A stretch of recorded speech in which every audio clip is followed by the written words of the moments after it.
Sejam bem-vindos ao Nerdologia de História. Meu nome é Felipe Figueiredo, formado em História, colunista, podcaster, youtuber e professor. Se vista de verde, pegue seu arco e suas flechas e descubra mais sobre a Inglaterra medieval neste Nerdologia sobre Robin Hood. O clássico filme As Aventuras de Robin Hood faz 80 anos em 2018. Estrelado por Errol Flynn, o filme consagrou diversas imagens comuns que temos até hoje quando pensamos na história de Robin Hood. Também ficou famoso pelos colãs, algo que Mel Brooks satirizou décadas depois. Muitos de vocês já devem ter se perguntado: Robin Hood existiu de verdade? Como dito no Nerdologia sobre Rei Arthur, já que um dos significados da palavra história é inquérito, vamos dar uma olhada nesse tema. É certo que existiu um fora da lei chamado Robin Hood na história inglesa. O historiador medievalista inglês Sir James Holt compilou diversas referências de Robin Hood, com variadas grafias arcaicas, em processos judiciais e textos legais no século XIII. A especialidade de Holt era o período da assinatura da Carta Magna, em 1215, por João Sem Terra,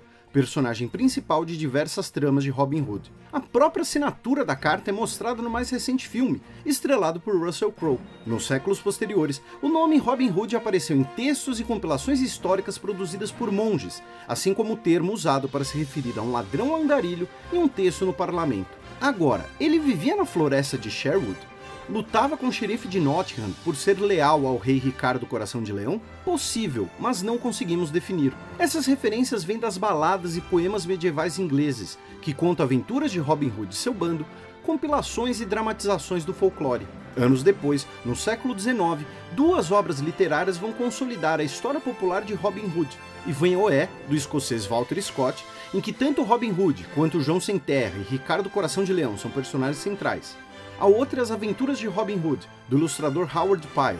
Em ambas as obras, Robin Hood é um personagem heróico e justo, fora da lei por questões morais. E por qual motivo é difícil definir os detalhes da história de Robin Hood, além da falta da máquina do tempo? Primeiro, o nome. Robin pode ser um nome próprio, tanto feminino quanto masculino, e é especialmente usado como apelido para Robert. Em certos momentos, a Inglaterra teve até 6% da população com o nome Robert, ou seja, muitos Robins possíveis. Outro problema é o Hood.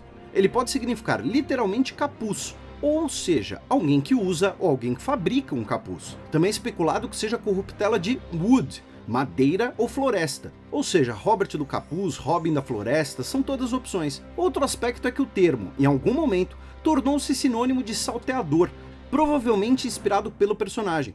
Sabe quando você vai tirar uma fotocópia e fala um nome próprio de uma empresa, como se fosse a mesma coisa? Então não podemos usar Robin Hood para aprender sobre história? Pelo contrário, alguns dos temas das lendas são bastante importantes para compreendermos a Inglaterra medieval. O mais evidente dele, em qualquer versão de Robin Hood, é o arco e flecha, especificamente o arco longo inglês. Esse tipo de arco foi trazido para as ilhas pelos normandos, que conquistaram a Inglaterra em 1066 após um rolo. Na Batalha de Hastings, que marca essa conquista, o uso de arqueiros se provou decisivo contra os anglo-saxões, que não utilizavam arcos. O uso de arcos cada vez mais desenvolvidos pelos ingleses era interessante, pois podia ser usado como uma ferramenta de subsistência durante a paz, na caça. Era algo que todo camponês podia praticar em seu tempo livre, como em torneios de tiro ao alvo. Não necessitava de muita manutenção, ao contrário de uma armadura, e, inicialmente, era barato de adquirir, já que usava apenas madeira, principalmente de teixo e olmo.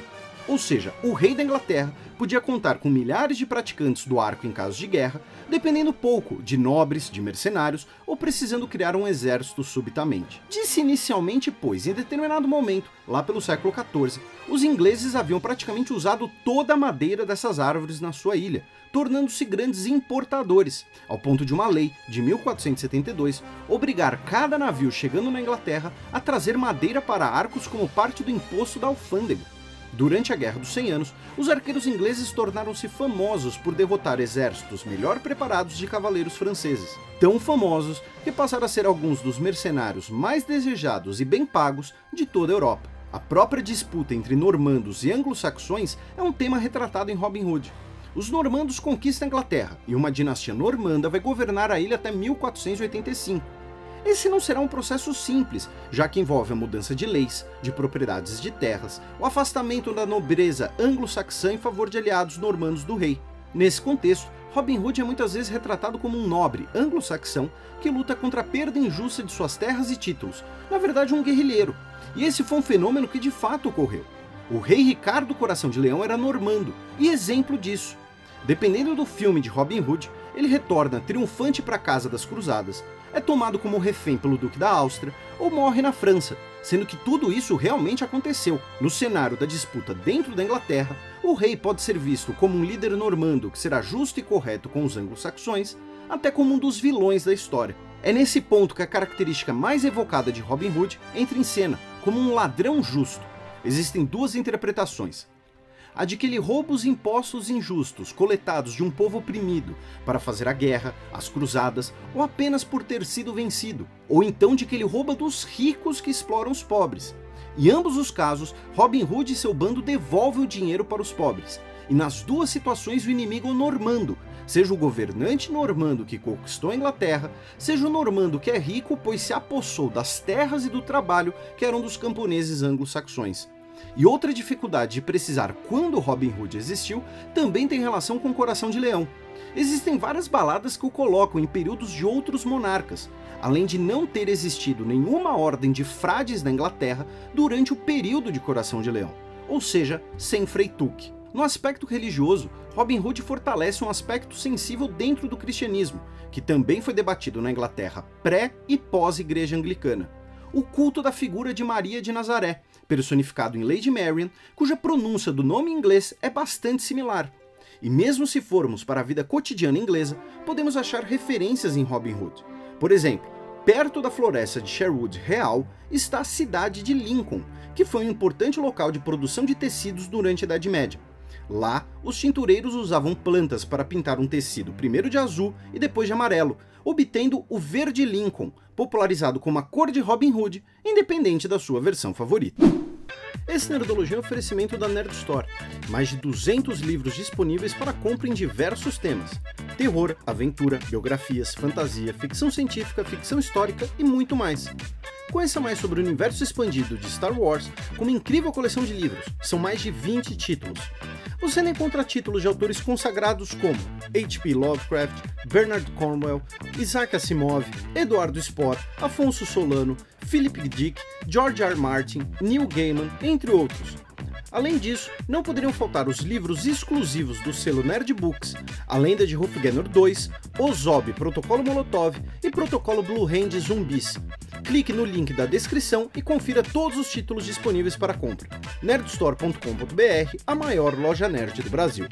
Nos comentários do último Nerdologia sobre a Guarda Pretoriana, perguntaram por que a Guarda Pretoriana não tomava o poder diretamente logo. O Império Romano era um território vasto, com uma política complexa. Diversas famílias nobres tinham grande influência política e econômica, e normalmente essas famílias que articulavam golpes e mudanças no poder. Um mero golpe militar pelas tropas, como ocorreu algumas vezes por legiões, resultaria em um governo habitualmente efêmero, sem apoio pelo Império, ou então até numa guerra civil. Perguntaram por que Nero se suicidou. Ele enfrentava a possibilidade de prisão e de execução após uma rebelião contra ele e suas políticas autoritárias. Para evitar que fosse capturado, ele cometeu suicídio. Na verdade, ele ordenou ao seu secretário que o matasse, mas é quase a mesma coisa. Finalmente, perguntaram se existe ligação da Guarda com a capital executiva da África do Sul, Pretória. Apenas coincidência, a capital foi batizada em nome de Andries Pretorius, um líder africano cujo nome provavelmente tem origem no termo latino, mas com mais de 1000 anos de diferença. Não se esqueçam de curtir e compartilhar o vídeo, assinem nosso canal para conhecer mais sobre Arqueiros de Verde e até a próxima!